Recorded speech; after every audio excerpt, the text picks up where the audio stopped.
দেখো, প্রবলেমটা আমার এটা না যে তুমি আমাকে বাজেভাবে ছেড়ে দিয়েছো।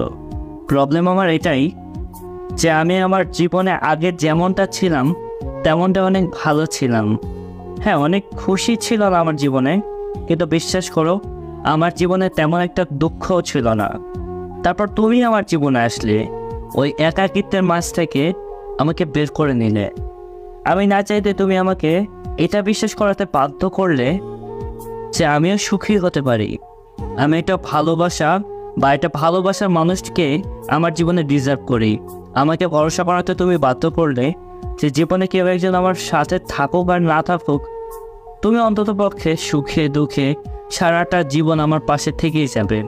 কিন্তু যখনই আমি এটা বিশ্বাস করে তোমাকে ভালোবাসতে শুরু করলাম, ভালো থাকতে শুরু করলাম, ঠিক ওই মুহূর্তে তুমিও আমাকে পুরোপুরিভাবে ভেঙে দিয়ে আমাকে ছেড়ে চলে গেলে। দেখো ভাই, আমার কথা হচ্ছে একটাই যে তুমি তোমার জীবনে যা ইচ্ছা তাই করো, আমার কোনো প্রবলেম নাই। কিন্তু একটা কথা অলওয়েজ মাথায় রাখবা, কাউকে কথা দিয়ে কথা না রেখে চলে যেও না। কারণ যখন একটা মানুষের বিশ্বাস এবং ভরসাগুলো পুরোপুরিভাবে ভেঙে যায়, তখন তার সাথে সাথে না সেই মানুষটাও ভেতর থেকে পুরোপুরিভাবে ভেঙে যায়।